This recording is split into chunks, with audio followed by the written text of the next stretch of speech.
بسم اللہ الرحمن الرحیم۔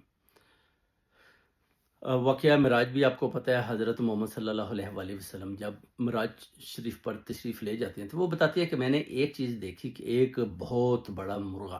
جس کا ایک پاؤں پہلے آسمان پر اور اس کا سر ساتویں آسمان کے نیچے، اور پاؤں کے علاوہ پر جو ہے مشرق اور مغرب کی طرف، اور جب وہ سر نیچے کرتا تو جتنے بھی پرندے ہیں نا وہ عبادت کرتے، اور اس میں وہ کیا پڑھتے تھے، یہ مرغے اس طرح عبادت کرتے اور جناب اللہ تعالیٰ کی یاد میں لگ جاتے۔ یعنی یہ وہ کہتے ہیں کہ میں نے یہ جو چیز دیکھی ہے نا، یہ میں یعنی اس مرغے کو کہ اتنے بڑے سائز کا مرغا اور اس طرح پرندے اس کی ساری اڑنے والے سارے اس کی بات بھی مانتے، جیسے وہ سر نیچے کرتا وہ عبادت میں مشغول ہو جاتے، عبادت کرتے اللہ کی۔ حضرت محمد صلی اللہ علیہ وآلہ وسلم نے فرمایا کہ میں اس مرغے کو دوبارہ یعنی سوچ رہا ہوں کہ دوبارہ دیکھوں کہ یہ کیسے اتنا بڑا سائز اور کتنے اس کے پیارے اور خوبصورت گرین کلر کے پر جو بڑے بڑے مرغے کے سائز کے ساتھ لٹکے ہوئے ہیں،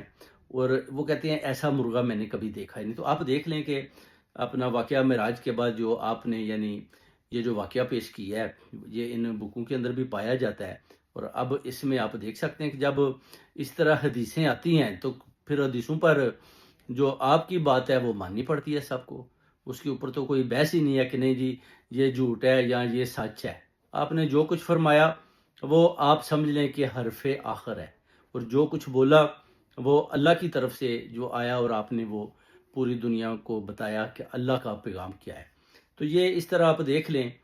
کہ جو انہوں نے سیر کی ہے اس کے اندر اس مرغے کا بھی ذکر کیا، اور اسی طرح جو عبادت اگر یہ پرندے کرتے ہیں تو اگر آپ بھی اس چیز کو پڑھتے ہیں تو میں سمجھتا ہوں کہ سارے پرندے جو ہیں وہ اس عبادت میں مشغول ہو جائیں گے، اور آپ کی عبادت کے ساتھ دنیا کے جتنے پرندے ہیں وہ آپ کے ساتھ عبادت کریں گے، اور جب آپ عبادت کریں گے تو پھر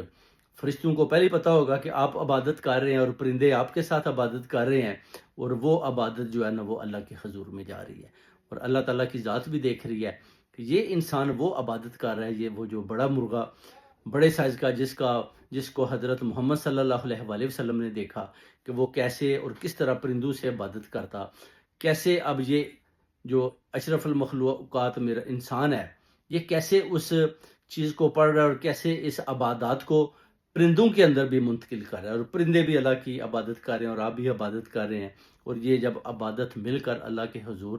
چلی جاتی ہے تو پھر آپ کے سارے رکے ہوئے کام، آپ کے جتنے بھی کام ہیں، جتنی بھی خواہشات ہیں، جتنی الجھنیں